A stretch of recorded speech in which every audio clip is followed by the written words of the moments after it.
This story is based on true events that shook the world in 1996.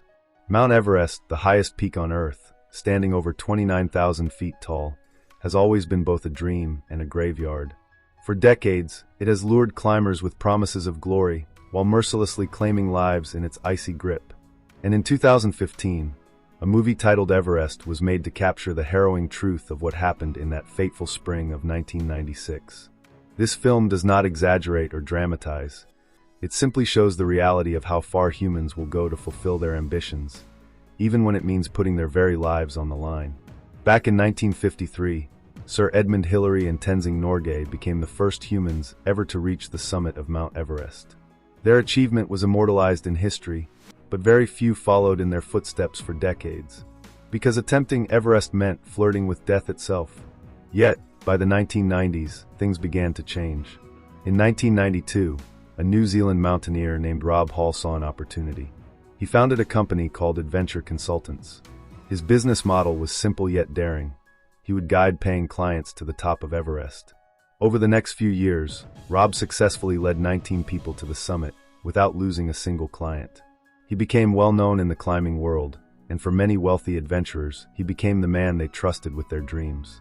By 1996, Rob was preparing for yet another expedition. Before leaving, his wife Jan, who was pregnant with their first child, begged him to return safely. Rob reassured her with a smile, saying nothing could stop him. With those words, he set out on what would become his most challenging and tragic expedition. On March 30th, 1996, climbers from around the globe arrived in Kathmandu, Nepal. This year, the mountain was crowded. Several guiding companies were competing to lead their clients to the top. Among them were Rob Hall's Adventure Consultants and another prominent guide, Scott Fisher, who ran Mountain Madness.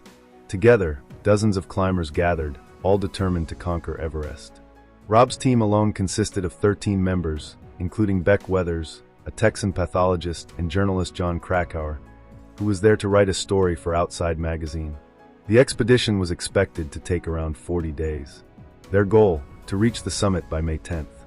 From Kathmandu, the climbers flew by helicopter to Lukla, perched at 9,383 feet above sea level. From there, they began their long trek on foot, passing through valleys, crossing rivers, and enduring thin mountain air until they finally reached Everest Base Camp at an elevation of 17,600 feet. This base camp was buzzing with life, tents stretched as far as the eye could see, occupied by climbers from many different countries, all hoping to reach the top of the world. On April 23rd, Rob's team ascended to Camp 1, located at around 21,000 feet. The air was already thin here, and climbers relied on supplemental oxygen to help their bodies cope. For safety, guiding companies had set up a series of camps along the mountain, each higher than the last. These camps allowed climbers to rest and acclimatize before pushing higher. But the higher they went, the more dangerous it became.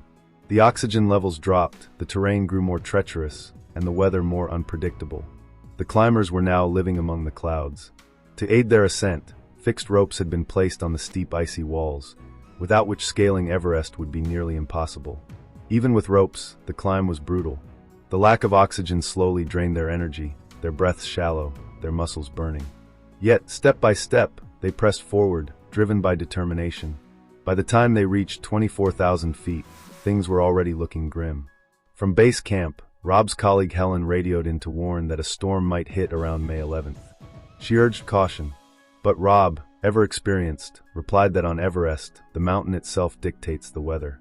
"There's no such thing as a forecast here," he said. "The mountain makes its own rules." With that mindset, he pushed his team higher. They climbed toward Camp 3, situated at nearly 26,000 feet. The conditions worsened, fierce winds battered them, temperatures plummeted, and breathing became torture. Here, some climbers began to question whether they should continue. Pushing further meant risking their lives. For many, the mountain had already proven more than they could handle. But ambition was a powerful drug, and most pressed forward. Finally, on May 10th, after days of uncertainty, the weather cleared. The sky was calm, the winds had died down, it was the perfect window. Rob and Scott's teams decided to attempt the final push to the summit. At 12:30 a.m., in the freezing darkness of midnight, climbers strapped on their headlamps and began the climb of their lives. The summit was still 12 hours away.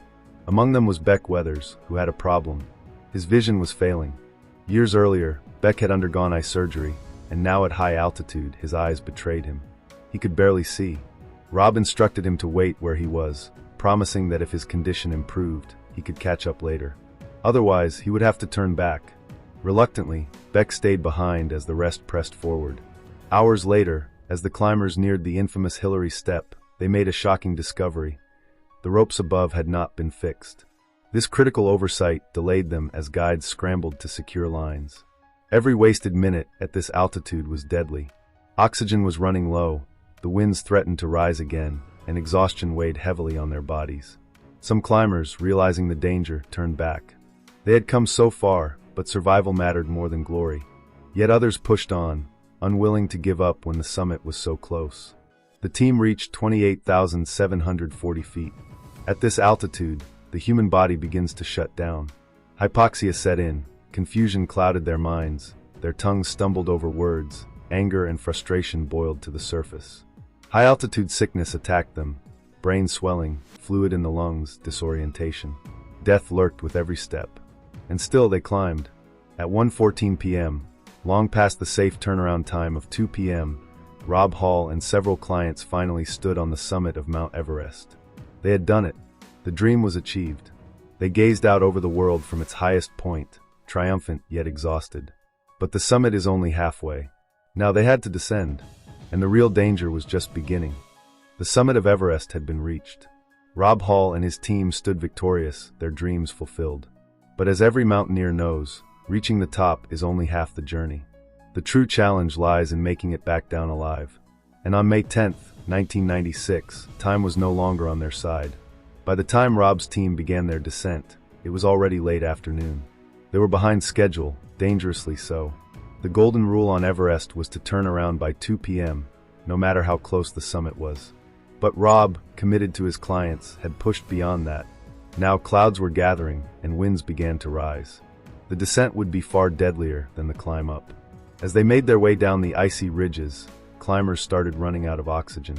The cylinders they carried were either empty or misplaced, and searching for them in the howling winds wasted precious time. Fatigue took over. Muscles refused to move.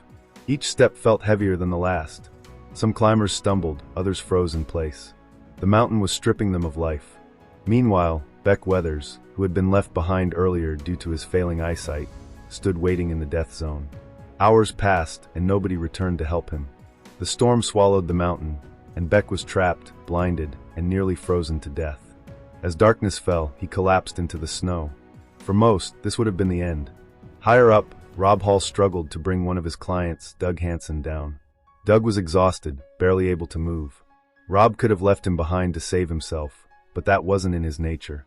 He believed every client deserved a fair chance to make it back. He coaxed Doug down step by step, but Doug collapsed in the snow, unresponsive. Rob pleaded with him, shouting into the howling winds, trying to keep him awake. But Doug could not go on. And then, before Rob could stop him, Doug slipped and fell into the abyss, vanishing into the white void forever. Now alone, Rob was stranded near the summit. His oxygen was running out, and the storm intensified. Back at base camp, his colleagues tried desperately to reach him over radio. He responded weakly, his voice fading, saying he couldn't move. His body was shutting down. They begged him to descend, but Rob's hands and feet were frozen solid. He was trapped. He was dying. That night, chaos reigned across the mountain. At least 13 climbers were stranded in the death zone, unable to move through the blizzard. Winds roared at 70 miles per hour. Temperatures plummeted to -40. Visibility dropped to nothing. Some stumbled off cliffs. Others froze where they stood. One by one, climbers succumbed to the mountain's wrath. It was a massacre. Back at base camp, Helen, Rob's team coordinator, did everything she could to organize rescue attempts. But rescuers could not go up in the storm. It was suicide. Hours ticked by with no news. Families at home waited for updates that never came. By dawn on May 11th, the storm began to calm. Hope flickered, but it was too late for many. Rob was still alive, but barely. His voice crackled over the radio, faint and trembling. He asked to speak with his wife, Jan, who was thousands of miles away in New Zealand. Using a satellite phone, base camp connected the two. In a heartbreaking final conversation, Jan pleaded with him to keep moving, to fight, to survive for their unborn child. But Rob knew the truth. His body was frozen stiff. His strength was gone.